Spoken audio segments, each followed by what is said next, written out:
나누시기 바랍니다. 사랑합니다. 축복합니다. 잘 오셨습니다. 감사합니다.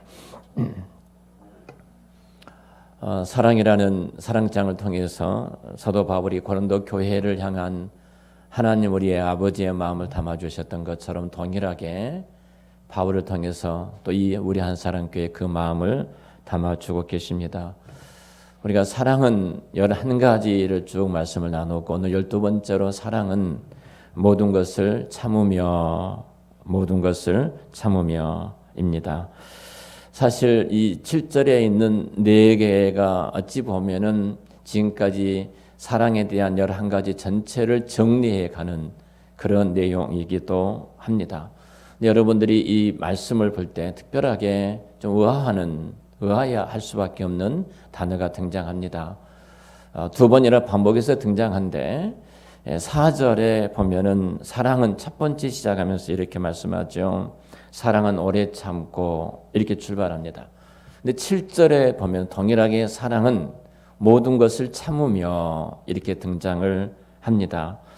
왜 2번씩이나 참는 단어를 갖고 성경은 우리에게 말씀하실까? 하나님께서 우리에게 말씀하실까? 도대체 이 내용이 무엇인가? 그렇게 의아해 하실 수가 있습니다.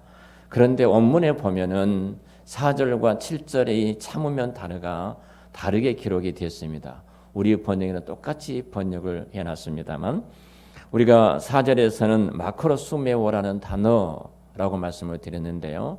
이것은 굉장히 고약한 일을 내가 당했을 때 어찌 보면 내 인생 가운데서 나를 힘들게 하고 그것이 정신적이든 물질적이든 인간관계 속에서 나를 참 힘들게 했던 어려운 일을 내가 당했을 때 그 어려운 일을 당함으로 말미암아서 내가 무엇을 해야 할 것인가? 사랑이 가득한 그리스도의 사랑으로 매이는 우리들은 어떻게 그 일들을 대처할 것인가? 나를 미워하는 사람, 나를 싫어하는 사람, 내 관계를 뒤틀게 했던 그 사람을 만났을 때 사실은 그 일에 대해서 참는 것을 말하면서 로마서 12장 13절 14절을 가지고 결론적으로 여러분에게 말씀을 드렸습니다. 내 원수가 줄이거든 내 원수가 목마르거든 내 원수가 헐벗거든 내 원수에 먹을 것을 주고 내 원수에게 입을 것을 주고 목마르시거든 마실 것을 줌으로 말미암아 선으로 악을 이기지 악을 악으로 대하지 말아라. 그러면서 그리스도의 사랑에 부어진 사람들의 그 자태가 이 세상에서 어떤 모습으로 드러나야 되는가를 말씀을 드렸습니다. 근데 오늘 이 7절에 사랑은 모든 것을 참으며 이 모든 것을 참으며 이 단어는 다른 단어로 기록이 되었습니다. 스테고라는 헬라어로 스테고라는 단어로 기록이 됐는데요.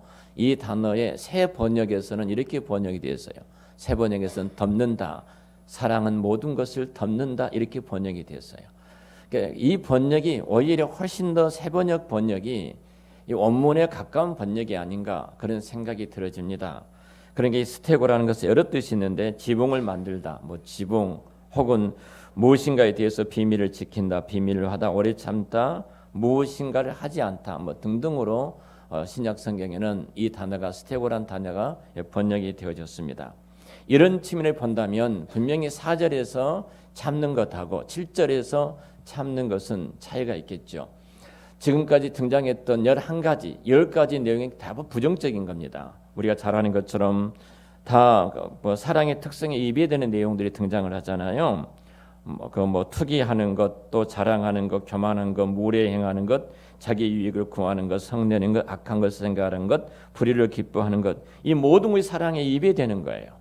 이 모든 사랑에 입에되는 것이 우리 앞에 다가올 때 우리는 그리스도인 우리들은 어떻게 해야 할 것인가? 바로 7절에 사랑은 모든 것을 참으며 이렇게 기록이 된 거예요. 다시 말하면 그리스도의 사랑이 그리스도의 본질적인 사랑이 우리 안에 거한다면 우리가 어떻게 이런 일들을 대할 것인가? 바로 덮는다, 지붕을 씌운다 이런 의미가 있다는 사실입니다. 자, 그런 면에서 본다면 사랑은 이렇게 덮고 보호하는 역할을 하는 건데요. 그 스테고란 단어가 이 스테고란 단어를 좀 더 우리가 쉽게 설명을 한다면 반창고를 여러분 잘 아실 겁니다. 자, 반창고 덮어서 보호하는 상처가 나면 여러분 상처가 나면 반창고로 이렇게 씌웁니다. 덮습니다. 그리고 때로는 이 압박 붕대를 가지고 지혈이 되도록 붕대로 감아서 피가 더 이상 흐르지 않도록 붕대로 감는다. 이런 의미를 가지고 있습니다.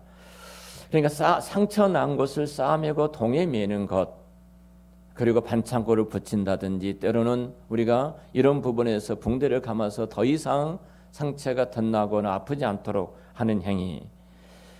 그래서 잠언 10장 12절에 보면 사랑은 모든 허물을 가리운다 이렇게 말씀했어요. 사랑은 바로 이렇게 덮는 것입니다. 사랑은 가리우는 것입니다. 여러분 이 덮을 때 이 반창고를 이렇게 우리가 붙이지 않습니까? 근데 반드시 붙이기 전에 어떤 사람이 그 상처가 났을 때 반창고 붙이기 전에 할 행위가 있습니다. 그냥 붙인 것은 아니죠. 분명히 소독을 해야 되고 그리고 연고를 발라서 항생 연고를 발라서 병균이 침투하지 못하도록 그리고 상처 난 곳이 빨리 아물도록 한 다음에 그 위에 반창고를 붙이는 것입니다. 그러니까 결국은 이 말은 치유의 본질적인 목적이 있다는 겁니다. 어떤 연약한 사람이 있을 때 사랑이라는 것은 그를 치유함으로 그를 덮어주는 거예요. 단순히 덮어버린 것이 아니죠. 예를 든다면 쓰레기 더미를 그냥 거적대기로 덮어놓으면 더 썩고 더 냄새가 날 것입니다. 그렇게 덮는 것이 아니라는 거죠. 정말로 그 사람이 연약함과 상처와 아픔이 드러났을 때 그 보배로운 하나님의 백성, 성경에서 말씀했던 것처럼 왕같은 제사장이요 그의 소유된 백성이요 그의 나라요 예수 그리스도의 신부된 한 지체 그가 얼마나 존귀하냐면은 세쿨라라는 단어를 가지고 하나님의 소유된 백성 보배로운 자 예수 그리스도의 신부된 자로 한 분 한 분 지체를 하나님께서 수직 상승시켜서 그리스도의 곁에 두신 자가 옆에 계신 지체들이에요. 우리 눈에 볼 때는 연약하게 볼지 모릅니다만 결국 주님 볼 때는 최고의 아름다운 신부예요. 바로 그분이 여러분들입니다. 할렐루야. 한 분 여러분들이 존귀한 자들이에요. 자, 우리가 지금 하나님 앞에 나와서 예배를 드립니다. 예배를 드리는 이 자체가요 가장 하나님의 큰 사랑이 부어지는 현장이에요. 우리 같은 자를 하나님께서 존귀하게 여겨주시고 하나님의 진노와 심판 속에서 영원히 지옥 갈 수밖에 없는 우리들이었습니다. 그런데 예수님께서 십자가에서 죽으시고 그 보혈의 피로 우리를 덮으셨어요. 우리를 덮어주신 거예요. 그리고 모든 죄를 다 치유해 주시고 과거 현재 모든 죄들을 다 짊어주시고 덮어주시고 그 보혈의 피로 덮어주셨던 그 아래에 있는 우리들은 하나님의 진노, 하나님의 심판이 하나님의 공의가 더 이상 우리를 심판할 수 없는 그리스도의 신부된 자리에 우리를 두신 거예요. 그분이 내 옆에 있는 지체입니다. 그분이 우리와 함께 살아가는 사람들이고 이 땅에 있는 백성들입니다. 성경은 그들을 우리를 어떻게 대할 것인가 이렇게 말합니다. 그들을 덮어주어라. 그들을 치유하고 덮어주어라. 그래서 그들을 덮기 위해서 가장 사랑의 사람이 하는 것은 기도하는 것입니다. 우리가 어떤 말을 하기 전에 그 연약함이 드러나거든 그 부족함이 드러나거든 하나님께서 직접적으로 찾아가셔서 저를 어루만져 주시고 저를 치유해 주시고 저를 회복해 주시도록 우리 주님께서 싸매 주시고 덮어 주시도록 그 영혼을 붙들고 그 연약함을 붙들고 기도하는 것 이것이 사랑은 오래 참고 스테고의 사랑입니다. 반창고로 덮어준 것과 같은 거예요. 여러분 우리가 친구의 허물이 드러나거든 그 허물을 우리가 말을 해보십시오. 그러면 그 허물이 또 그 친구에 들어가는 순간 금이 가고 영원히 갈라지게 되어집니다. 제가 전도사 때 어느 친구 전도사가 우리 집을 방문했습니다. 집사람이 해준 맛있는 음식을 같이 먹고 이야기를 하는데 이 친구가 교수에 대해서 뭐 불평을 하고 누구에 대해서 불평을 쭉 말을 했어요. 이 친구가 가고 나서 집사람이 첫 번째 저한테 딱 한 말이 여보 다시는 그 친구를 안 만났으면 좋겠어. 그 친구는 누구를 만나든가 똑같은 불평을 할 거야. 두 번째로 그렇게 불평했던 친구는 당신을 만나지 않고 다른 사람을 만났을 때 당신에 대해서 또 그렇게 말할 거야. 근데 그 말이 정확한 거예요. 아 현숙한 여인이구나. 참 잘 만났다. 예. 누가 하면 하셨어요? 사실 어떤 면에서 본다면 연약함이 드러내기 위해서 주신 것이 아니잖아요. 그 연약함을 하나님께서 내게 보여주신 것은 내가 그 짐을 질 수 있고 내가 그것을 끌어안을 수 있기 때문에 내게 주는 선물이에요. 이 고귀한 선물들을 잘 감당을 해야 되지요. 이것이 주님의 교회예요. 근데 고린도 교회는 그렇지는 못했던 거예요. 서로가 서로를 나팔을 불고 서로가 헐뜯고 서로가 비방함으로 교회가 사분오열되어져서 가장 영광스러운 주님의 교회가 처참하게 마귀에게 짓밟혀버린 교회가 고린도 교회였습니다. 잠언 17장 9절에 성경이 이렇게 말합니다. 사랑을 구하는 사람은 허물을 덮는 사람이다. 허물을 덮는 사람이다. 이렇게 말씀을 하고 있어요. 보아 저와 여러분들은 정말로 반창고처럼 내가 형제 연약함과 상처가 내 눈에 보이거든 그들을 치료해주고 기도로 치료해주고 사랑으로 치료해주고 내가 손을 펴서 그를 붙잡아주면서 치료해주고 내 언어로 치료해주고 그리고 반창고로 덮어서 그가 건강히 회복되게 하는 그런 축복의 통로가 되시기를 우리 주의 이름으로 축원합니다. 스테고의 사랑은 또 어떤 사랑일까? 그 사랑은 정말로 보호하기 위해서 특별히 지붕으로 덮다는 단어가 스테고예요. 많은 성경에 신약 성경에 스테고라는 단어를 지붕이라는 단어를 쓰고 있습니다. 그러니까 다시 말씀을 드리면 여러분 내가 아무리 집을 잘 지어놨어도 집을 잘 지어놓고 견고하게 지어놓고 그곳에 좋은 가구를 들여놓았습니다. 좋은 침대를 들여놨습니다. 좋은 집기가 다 들어왔습니다. 아무리 완벽하게 좋은 벽제로 그 집을 지어놓고 멋지게 만들어놨어도 지붕이 없는 집은 집이 더 이상 될 수가 없습니다. 그 집은 멀지 않아서 여러분 폐가가 될 것입니다. 그렇게 아름답게 장식했던 것들이 한번 폭우가 쏟아지는 순간 엉망이 되고 말 것입니다.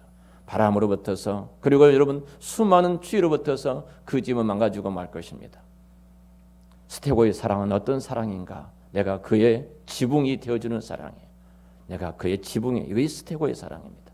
내가 덮어주는 사랑, 지붕이 되어주는 사랑, 이 사랑입니다. 사실 어떻게 보면은 지붕이 되어진다는 것은 굉장히 힘들 것입니다. 때로는 비바람을 내가 맞아야 됩니다. 폭우가 쏟아질 때도 내가 그것을 감당해야 됩니다. 추운 폭우, 추운 겨울에는 정말로 모든 것을 내가 짊어지고 벌벌 떨 수도 있는 것입니다.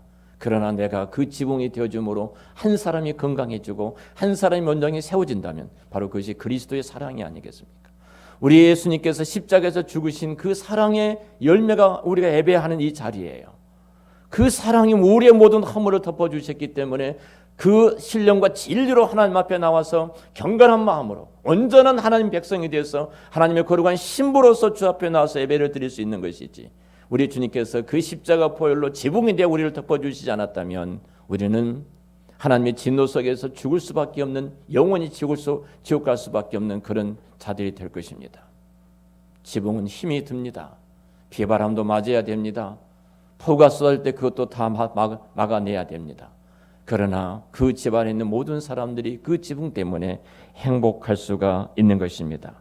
행복할 수 있어요. 어떤 사람은 좀 이렇게 말할 수 있습니다. 어떤 사람이 내게 찾아와서 아픔을 이야기할 때 그 아픔을 잘 들어줍니다. 그는 분명히 그 연약함입니다. 들어주고 그를 위해서 기도합니다.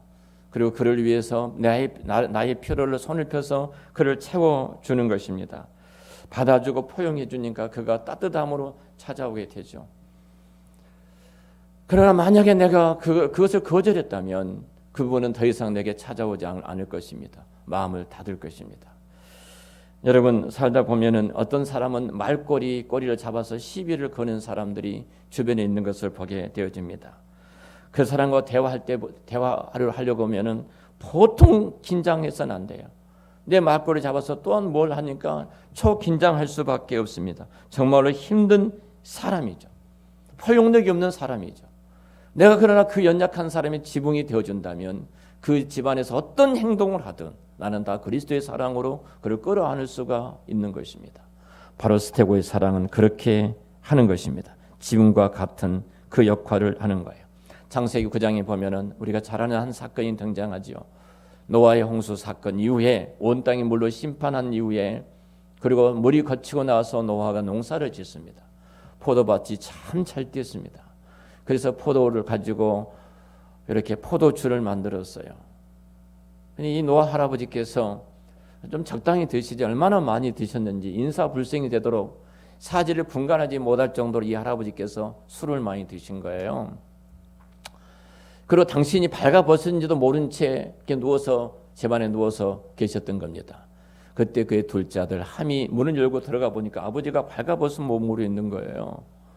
그 모습 깜짝 놀라서 이 둘째 아들이 밖에 뛰어나와서 소문을 내면서 소리스를 지릅니다. 우리 아버지가 술 취해가지고 이렇게 수치스럽게 발가벗고 있다고. 얼마나 소리를 질렀으면 그 형제들 셈과 야벳이 그 이야기를 듣게 됩니다. 그리고 셈과 야벳이 아버지의 겉옷을 들고 뒷걸음질 치고 아버지의 수치를 보지 않기 위해서 뒷걸음질 치고 들어가서 그걸 덮어줍니다. 이것이 하나의 어떤 행위적인 어떤 일 같지만 행위 계시예요. 계시적인 측면이 있어요. 예수 그리스도께서 우리의 죄와 허물을 어떻게 덮어주셨는가 굉장히 중요한 노아의 사건을 통해서 보여주신 하나의 십자가의 진리가 그 안에 있어요. 노아가 설에서 깨어났습니다. 이 사실을 알게 됩니다. 그러고 나서 어떻게 된 것인지 그 말했다고. 그 둘째 아들 함을 저주하고 너는 영원히 너희 형제들의 종이 될 것이다. 그렇게 말하지 않습니까? 그리고 셈과 야벳을 불러서 축복한 것을 보게 됩니다. 가장 중요한 것은 아버지에 대한 태도예요. 아버지를 얼마나 존경한가. 아버지가 누구인가. 아버지를 통해서 온 인류를 심판할 때 하나님께서 인류를 다시 구원하고 새로운 구원 계획을 이루어 가신 실수가 있지만 그 아버지가 그렇게 여긴다면 그 아버지의 수치가 있다 해서 그것을 드러내겠습니까? 그것을 공개하겠습니까? 근데 함은 그래 했던 겁니다. 근데 셈과 야벳은 그러지 않았어요. 동일합니다. 여러분 한 분 한 분이 얼마나 소중합니까? 다시 한번 여러분 옆에 분 한번 보십시오. 우리 한 40여 명 정도 지금 정원이어서 예배를 드리고 계시는데요. 한 분 한 분이 보십시오. 여러분 한 분 한 분을 성경은 보배라고 말합니다. 세쿨라 가장 존귀한 자라는 겁니다. 천하를 주고도 바꿀 수 없는 분이 여기 옆에 계신 한 분이에요. 우리 주님은 여러분의 허물을 보고 이 자리에 앉혀놓으신 거 아니에요. 우리 예수님께서 그 허물을 다 짊어지시고 우리의 죄악을 다 짊어지시고 십자가에 죽으시고 그 피로 덮으시고 하나님의 거룩하신 전전 앞에 나와서 예배를 드릴 수 있도록 이 자리에 그 사랑이 우리를 앉혀놓으신 거예요. 여러분들은 정말로 왕비이십니다. 신랑 되신 예수의 왕 되신 그분의 우리는 왕비예요. 왕비. 얼마나 존귀합니까? 내가 감히 왕비예요. 그런데 우리는 쉽게 생각하고 쉽게 말을 합니다. 그래서는 안 됩니다. 잠언 13장 3절 말씀 보면 입을 지키는 것이 그 생명의 어떤 보존이다. 입을 지키는 자는 그 생명을 보존할 것이지만 입을 크게 벌리는 자는 멸망할 것이다. 이렇게 말씀을 합니다. 여러분 우리 입을 지키는 것이 얼마나 중요한지 모릅니다. 우리 입은 하나님을 찬양하고 생명을 살리고 생명을 구원하고 생명을 세우는 데 우리 입술이 쓰임받기를 축원합니다. 이번에 우리 CM 교회 살리는 이 일에 강사 목사님 모시고 6사람이 그 강의를 들었습니다. 거기서 우리 집사님 한 분하고 집사람도 옆에서 음식을 준비하면서 그 강의를 같이 들었는데 집사람이 너무 큰 은혜를 받았다. 그 언제 들었는지 모르겠어요. 일 안 하고. 그런데 이 목사님이 가장 큰 것은 당신들이 목회하는 지금 성도가 누구인가를 정확하게 봐야 된다. 이 말씀이었어요. 지금 당신들이 부름받은 성도가 10명이든 20명이든 30명이든 그분이 10,000명이든 10만 명이든 당신 앞에 세워진 그 한 영혼 한 영혼이 얼마나 성경이 말한 누군가를 정확하게 알지 못한다면 당신들은 당신 정직한 목사, 정직한 목양을 할 수가 없다. 이 말씀 앞에 너무 큰 은혜를 우리가 받은 거예요. 우리 박연수 전도사가 계십니다만 그 아이들이 이 땅에서 볼 때는 정말로 짐 같은 아이들 아니에요. 수술 아무것도 하지 못하고 대소변도 받아내지도 못하고 기저귀를 채워줘야 되고 그 냄새난 기저귀를 하루 날마다 벗겨내야 되고 씻겨줘야 되고 밥을 먹여줘야 되고 하루 24시간이 아니 25시간이 있어도 부족할 정도로 손이 많이 간 아이들이거든요. 어떻게 그 일을 할 수가 있겠어요, 여러분? 하나님께서 이 한 아이가 예수를 믿어 하나님 나라의 보배로 여겨진다면 어떻게 우리가 그럴 수가 있는 거예요? 그럴 수가 없는 겁니다. 보면 그냥 눈물이 나는 거예요. 전도사님 보면은. 여러분, 얼마 전에 형제 복저원 사건이 방송에 나왔습니다. 혹시 보신 분 계신가요? 이 말하면 나종천 목사만 TV 본 것처럼 여기 죄송합니다. 전두환 대통령이 81년도에 올림픽을 유치하게 되어지고 거리에 다니는 거저나 거렁이들, 구걸한 모든 사람들을 쓸어가지고 오는 곳에다 집어넣는 곳이 형제복지원이었어요. 너무 큰 충격을 받았습니다.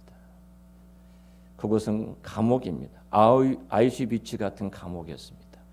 보편적으로 이 교도소 담장이 4m인데 거기는 4m 50에서 5m가 되는 곳이 담벽이 쳐져 있어요. 거기는 9살, 10살, 11살, 14살, 10대 아이들이 980명이 끌려왔어요. 딱 3가지 물어봐서 대답하면 끌려가 버린 거예요. 누가요? 경찰들이. 그래서 술 먹고 길가에 쓰러져 있으면 잡아다가 집어넣어 버린 거예요. 근데 그곳에 교회가 있었습니다. 그럼 원장님의 사람이 이렇게 말을 합니다. 너희들 기도해라. 이곳에서 나가서 엄마 아빠를 만날 수 있도록 기도를 해라. 그 말을 해요. 그 어떤 한 아이가 화장실에 들어가서 손을 모으고 엄마 아빠를 보도록 기도하는 거예요. 근데 드디어 아빠를 만나게 됐어요. 나와서 하는 것이 아니라 그 교도소 같은 그 감옥 안에서. 앞에 뾰족 마른 사람이 오는데 아빠 같은 거예요. 달려가다 보니까 아빠예요. 근데 아빠가 무슨 옷을 입고 있어요? 제수복 푸른 옷을 입고 걸어오고 있는 거예요. 너무 큰 충격에서 아빠를 못 본 척하고 지나치려고 하는 거예요. 고개 숙이고. 근데 아빠가 그 아들의 이름 부르는 거예요. 밥은 잘 먹고 있니? 하면서 비닐에 싸진 거 하나 들려준 거예요. 3, 4일째 무슨 행사였는데 떡을 나눠줬던 거예요. 근데 이 아빠는 이 아들이 들어온 줄 알고 이 아들을 찾으면 주려고 그렇게 안고 다녔던 거예요. 그걸 만났어요. 이 아이가 도망쳐 나옵니다. 집을 짓는데 약 5m 정도 지니까 담 높이가 비슷한 거예요.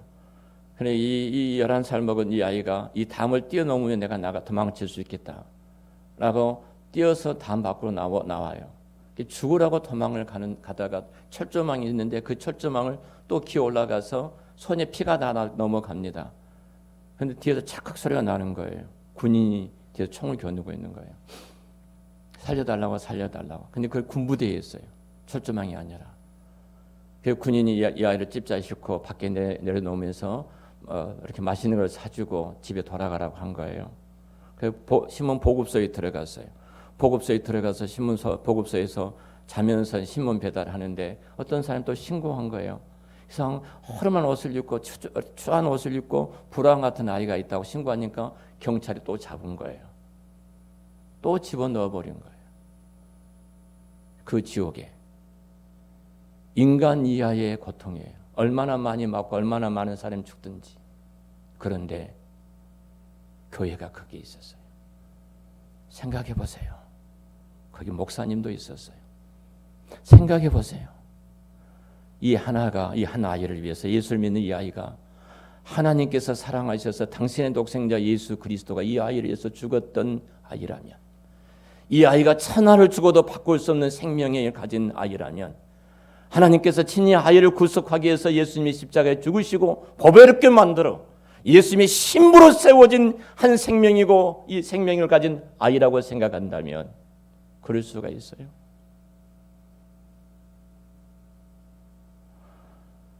여러분, 교회가 무엇인가요?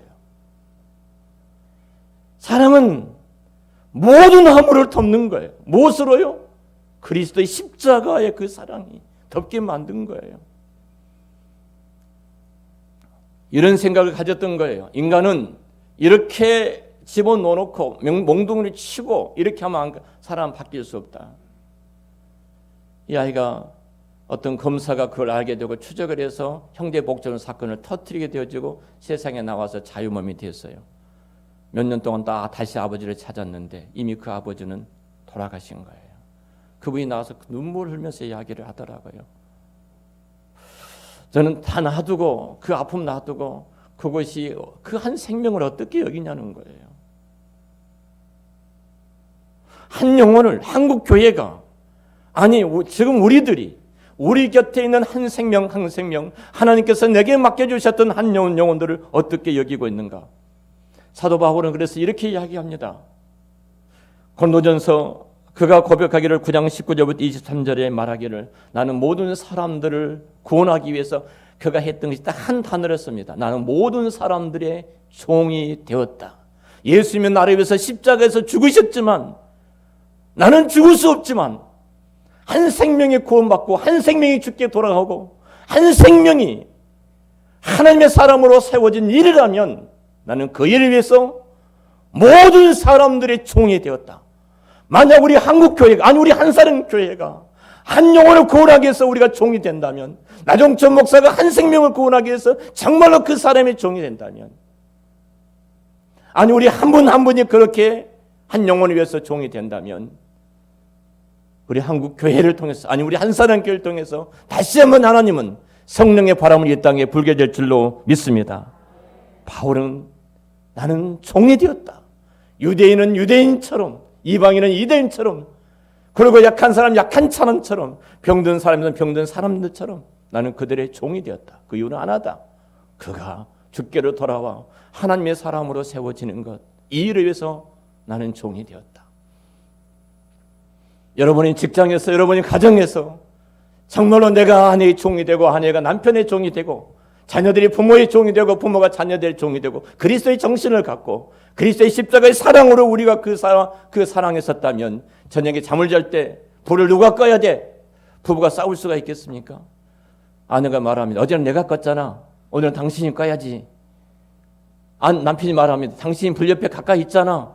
여기까지 싸우잖아요. 또 불 끄냐고. 누가 불을 꺼야 됩니까? 사랑이 불을 끄는 겁니다. 누가 움직이는 겁니까? 그리스도의 사랑으로 가득한 사람이 성숙된 사람이 움직이는 것입니다. 내가 그리스도의 종이다. 바울이 말했던 것처럼 내가 너희들의 또 종이다. 바울이 말했던 것처럼 그렇게 종된 자만이 그런 자리에 걸어갈 수 있을 줄 믿습니다. 목사가 뭔 그런 일을 해. 여러분 만일 목사한테 그런 말을 듣는다면 그 목사는 가짜입니다. 죄송합니다. 제가 만약 그런 말을 하게 된다면 나 목사님 옛날에 가짜라고 하셨는데 가짜 되실래요? 이렇게 지적하셔야 됩니다. 목사는 여러분 모두의 종이에요. 여러분을 위해서 이 땅에 세워준 종이지 여러분들을 위해 군립하는 왕이 아닙니다. 우리 주님께서 우리의 종이 되시고 우리 위해서 십자가에 죽으시고 그 고난을 당하셨던 것처럼 주님의 교회가 그래야 되고 우리가 그럴 때 이 시대는 분명히 이방 사람들이 하나님을 칭송하게 되고 하나님께 영광을 올려드리게 될 줄로 믿습니다. 제가 일부 예배 때는 예를 좀 많이 드렸는데 시간상 예를 드릴 수가 없는데요. 죄송합니다. 유명한 무신론자 로버트 링거라는 사람이 이런 말을 했습니다. 뭘 하겠냐면은 내가 5분 동안 하나님을 저주하겠다. 내가 5분 동안 하나님을 저주할 텐데 5분 동안 저주할 때 하나님이 나를 징계하실 것이다. 그분이 살아계신다면 그래 나는 5분 동안 하나님을 저주하겠다. 그리고 하나님이 살아계신 것을 보겠다. 그리고 5분 동안 하나님의 저주를 각오하고 하나님의 진노를 각오하고 저주를 퍼붓기를 시작합니다. 근데 아무 일도 안 일어나는 거예요. 그래서 기고망잡니다. 하나님 어디 있느냐. 그리고 또 5분 동안 내가 하겠다. 또 5분 동안 저주를 또 퍼붓습니다. 그래도 아무 일도 안 일어납니다. 봐라, 신은 죽었다. 이 말을 합니다. 그때 데오드리 파커라는 사람이 이 말을 합니다. 하나님이 당신을 위해서 영원히 참으셨다. 영원히 참으시고 계신다. 당신은 5분이지만 그 하나님은 영원히 당신을 사랑하셔서 참고 계신다. 당신의 그 저주를 다 받으시고 당신이 욕했던 그 욕을 다 받으시고 그 사랑이 지금 당신을 덮고 있기 때문에 당신이 살아있는 것이지 그거 걷어버리면 당신은 끝난다. 메오드리 파커가 이 위대한 말을 했습니다. 여러분 우리가 이 자리에 있는 것은 하나님의 그 큰 사랑이 우리를 덮기 때문에 이 자리에 있는 줄 믿습니다. 동일하게 여러분들이 그 그리스도의 사랑을 받는 여러분들이 이 땅에 그 사랑으로 덮으심으로 이 어두운 시 다시 한번 하나님의 나라와 참된 교회의 모습을 세상에 드러내야 되지 않겠습니까? 이번에 우리 강의했던 CM에서 강의를 했더니 목사님 참 너무 가슴 찔린 말씀을 많이 하셔서 모든 목사님들이 회개하고 계속 문자를 주고받으면서 그냥 가슴 치면서 울면서 기도하면서 지금 지나고 있습니다. 그 가운데 제 마음속에도 굉장히 큰 감동된 한 이야기가 있었어요. 이 이야기를 하고 마치도록 하겠습니다. 교회 한 자매가 임신을 하게 됩니다. 이제 배가 부르게 되니까 이제 결혼도 안 된 자매가 임신한 걸 보고 교인들이 수군거리기 시작합니다. 저희 아이, 저희 누구지? 누구의 아이지? 예, 이래 막 이런 수근수근 되기 시작하잖아요. 누구도 덮어주지를 않는 거예요. 아이가 너무 배가 부르니까 사람들이 계속 말을 하니까 드디어 한마디 딱 뱉습니다. 이 아이의 아버지는 우리 교회 목사님이다. 교인들 다 들어 자빠집니다. 그렇게 존경했던, 그렇게 따랐던 목사님이 이런 짓을 하다니. 그래서 장로님들이 찾아가서 따집니다.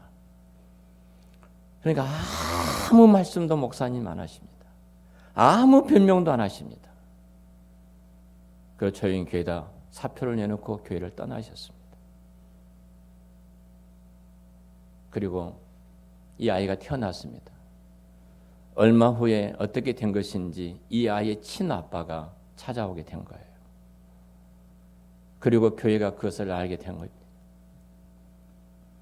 그래서 다시 교회가 발칵 또 뒤집어진 겁니다. 그 교회 장로님들이 그 자매를 찾아서 무슨 도대체 어찌 된 거냐, 어떻게 목사님한테 그럴 수 있느냐. 그랬더니 이 자매가 하는 말이 좀 약간 연약했던 자매 같아요.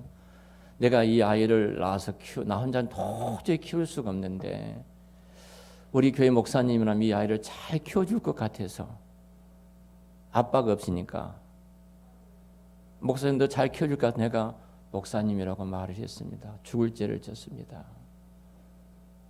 자, 이 말을 듣고 목사님 이제 교인들이 목사님을 찾기를 시작합니다. 목사님 목회를 하는 거 한 시골에 사는데 너무 가난하게 진짜 형편없는 쓰러져간 집에서 사모님하고 살고 계신 거예요. 그리고 목사님을 교인들이 다 가서 울면서 통곡하면서 우리가 잘못했습니다. 목사님 다시 와서 우리 교회 목회를 해주십시오. 사정사정해서 그러면서 물었던 거 왜 어떻게 그럴 수 있겠습니까? 그러셨습니까? 말이라도 하시지. 근데 목사님이 한마디 하신 거예요. 나는 다 알지 못하지만 그 자매를 보는 순간 특별한 사정이 있었던 것 같더라. 내가 여기서 어떤 말을 끄집어내면 이 자매는 더 이상 이 교회에 있을 수도 없고 영원히 떠날 수밖에 없고 더 이상 이 자매는 신앙생활 안 할 수도 있다. 내가 이가 아파서 이 자매가 이 교회 성도로 끝까지 남기 위해서 내가 떠났다. 돌아봤습니다. 나종천, 너 그렇게 목회했니?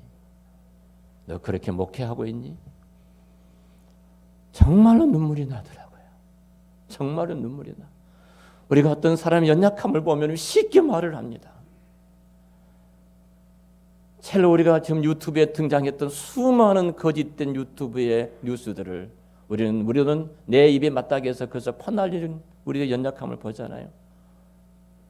그리스도인이라면 정확하게 진리를 파악하고 사실인 것을 확인하고 부끄럽지 않게 하나님 앞에 행동을 해야 할 것입니다.